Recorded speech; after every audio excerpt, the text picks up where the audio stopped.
Hello student, आज हम लोग रेगुलर क्लास के क्रम में हम लोग पुनः जो है ये सीरीज चल रहा है प्रैक्टिस सेट आर्टिकल्स का, उसी का ये दूसरा प्रैक्टिस सेट है। तो आप जो भी स्टूडेंट नए जुड़े हैं उस वीडियो को निश्चित रूप से सीरीज वाइज देखेंगे, सीरियल वाइज देखेंगे। उसका प्लेलिस्ट बना हुआ है ताकि आपको सही से समझ में आ सके, क्योंकि हर क्लास एक दूसरे क्लास से जुड़ी रहती है। तो आप चीज़ें को क्रमबद्ध तरीके से पढ़ेंगे तभी आपको बेहतर ढंग से समझ में आएंगे। पहले इसका थ्योरी क्लास हुआ है और उसके बाद इसका प्रैक्टिस चल रहा है। तो आज का ये प्रैक्टिस सेशन में दूसरा प्रैक्टिस सेट है।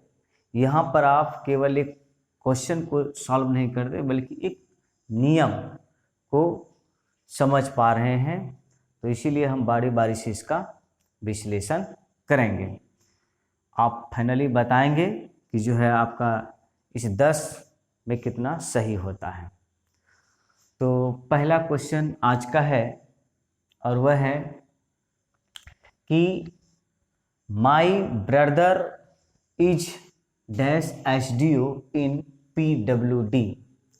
पहला क्वेश्चन ये कहता है कि मेरे भाई जो है एक एसडीओ हैं पीडब्ल्यूडी डिपार्टमेंट में।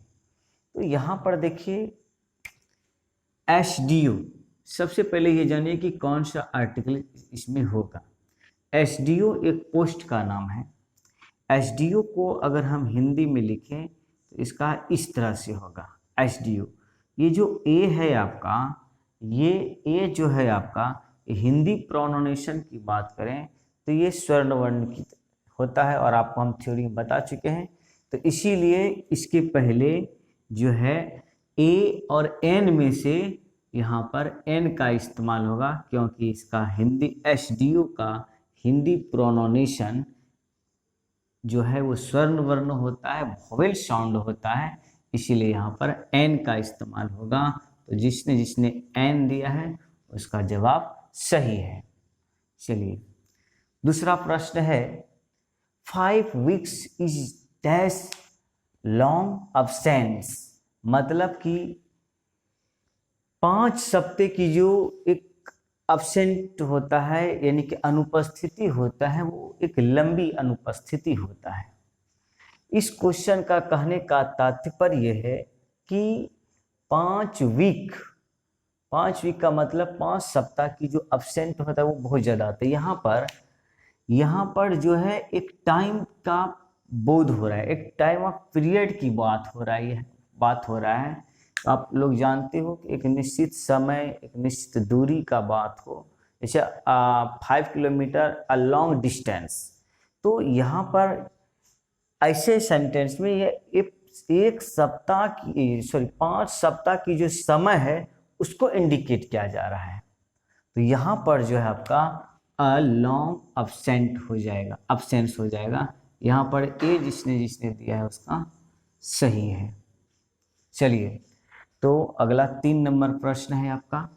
आई अर्न आरस यानी रुपीज 5000 डैश अ मंथ। यानी इसका मतलब हुआ कि मैं हर महीने 5000 रुपया कमा लेता हूँ।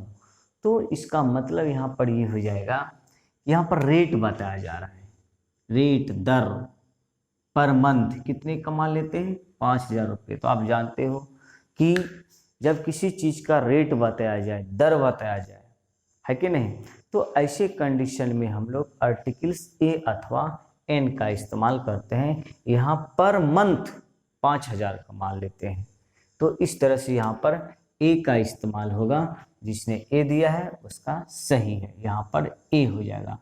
अ मंथ मतलब पर मंथ। अगला प्रश्न है आपका और वह है he is dash real Raju Srivastava. देखिए राजू श्रीवास्तव एक बहुत बड़े कॉमेडी कलाकार थे। मैं उनकी मृत आत्मा को अपने तरफ से श्रद्धांजलि अर्पित करता हूँ। तो यहाँ पर जो है राजू श्रीवास्तव रियल, मतलब यहाँ पर he is dash real Raju Srivastava. यहाँ पर जो है कोई इंसान है जिसकी तुलना राजू श्रीवास्तव से किया जा रहा है, मतलब कि उस इंसान में जो गुण है वो जस्ट राजू श्रीवास्तव की तरह है।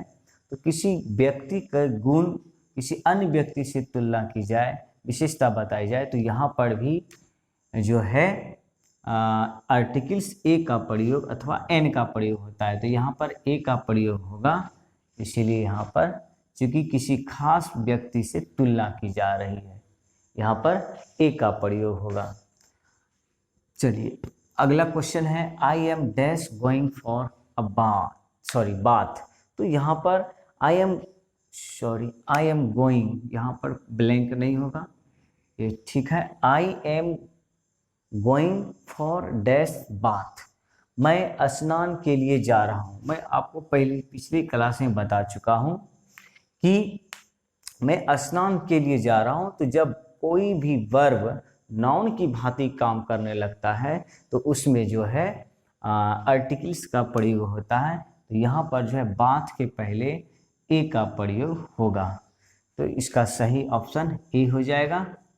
चलिए छठा number question, everything is fair in love dash love and वार, यानी इसका मतलब हुआ हर कुछ जायज होता है प्रेम और युद्ध में।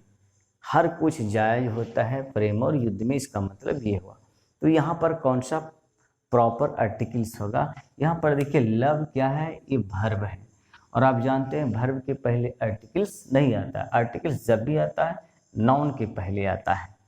तो यहाँ पर देखिए वर्ब के पहले नहीं, तो यहाँ पर लव, यहाँ पर वर्ब है, इसलिए यहाँ पर किसी भी आर्टिकल्स का प्रयोग नहीं होगा।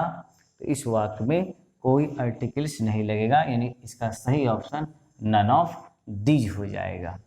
Everything is fair in dash love and war, हर कुछ प्रेम और युद्ध में जो है जायज होता है, लेकिन ये मेरे ख्याल से ऐसा नहीं होता है। चलिए 7 नंबर देखिए, ही गैव मी डैश वार्निंग, ही गैव मी, उसने मुझे दिया डैश वार्निंग, एक चेतावनी। तो यहाँ पर जो है ये वार्निंग नाउन की भांति क्या काम कर रहा है, एक वार्निंग दिया उसने मुझे, वार्निंग मतलब चेतावनी दिया। तो यहाँ पर जो है ए का इस्तेमाल हो जाएगा, जिसने ए दिया है सही है। क्वेश्चन नंबर 8 कह रहा है, they are dash honourable man, वे लोग एक सम्मानित इंसान है, सम्मानित व्यक्ति हैं। तो यहाँ पर देखिए क्या हो जाएगा कि आर का इस्तेमाल हुआ है, वे लोग, और यहाँ पर मेन है, मेन ये प्लूरल है, ऑलरेडी क्या है ये प्लूरल है। और आप जानते हैं कि अगर कोई नाउन प्लूरल हो जाता है तो उसके पहले एन का इस्तेमाल होने का तो सवाल ही नहीं उठता है, तो एन का इस्तेमाल यहाँ पर होगा ही नहीं, यहाँ पर एन का इस्तेमाल नहीं होगा। और द का इस्तेमाल तो किसी खास नाउन या प्रोनाउन को क्वालिफाई करने के लिए होता है, मतलब किसी खास नाउन के पहले द का प्रयोग होता है। तो यहाँ पर जो है मेन है, ये प्लूरल नाउन है, इसलिए ए एन का इस्तेमाल होगा नहीं, और द का भी इस्तेमाल होगा, यहाँ पर किसी आर्टिकल का इस्तेमाल नहीं होगा, इसलिए इसका डी नंबर ऑप्शन हो जाएगा। और क्वेश्चन नंबर 9 कह रहा है, why are they making dash noise in the class, क्यों आप लोग क्यों जो है क्लास में शोरगुल कर रहे हैं, शोरगुल मचा रहे हैं। तो यहाँ पर देखिए आप लोग फ्रेज में भी पढ़े हैं मेकिंग अ नॉइज, अगर यहाँ पर NIS नॉइजेज होता तब यहाँ पर ए अथवा एन का प्रयोग, ए का प्रयोग नहीं होता।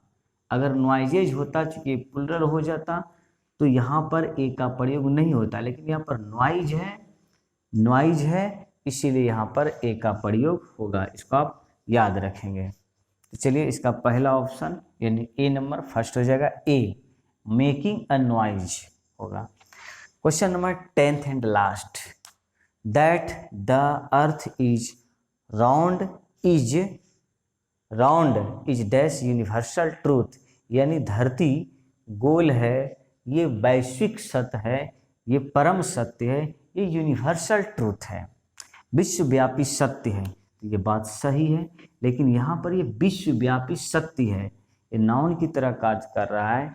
अब यहाँ पर देखिए कि यूनिवर्सल ट्रूथ, यूनिवर्सल अगर इसका प्रोनाउंसिएशन लिखें तो हिंदी के जो स्वर्ण वर्ण है उसका प्रोनाउंसिएशन ये होता है, मतलब स्वर्ण वर्ण नहीं हो रहा है। अगर स्वर्ण वर्ण होता तब यहाँ पर एन का इस्तेमाल होता। यहाँ पर हिंदी में जो प्रोनाउंसिएशन है यहाँ पर स्वर्ण वर्ण नहीं हो रहा है, व्यंजन वर्ण हो रहा है, इसीलिए यहाँ पर एन का इस्तेमाल न हो करके ए का इस्तेमाल हो जाएगा। यू देख करके आप एन नहीं लगा देंगे, यहाँ पर हिंदी का प्रोनाउंसिएशन देखना है, इसीलिए ए का इस्तेमाल होगा। तो ये 10th एंड लास्ट क्वेश्चन था। तो गाइज आप लोगों से ये एक हम्बल रिक्वेस्ट है कि आप लोग जो हैं चैनल को लाइक सब्सक्राइब करेंगे, वीडियो को अगर पसंद आवे तो लाइक करेंगे, और जहाँ तक हो सके एक दूसरे को शेयर भी करेंगे, ताकि एक दूसरे को इससे लाभ मिल सके, और इसी तरह का मैं वीडियो लाता रहूँगा। तो ये प्रैक्टिस सेशन चल रहा है, ठीक है। और आप जानते हैं practice makes a man perfect, यानी इसका मतलब हुआ कि प्रैक्टिस करते करते लोग परफेक्ट हो जाते हैं, और आप भी इसमें परफेक्ट हो जाएंगे। आज की क्लास इतना ही। जय हिंद, थैंक्स ऑफ लॉट।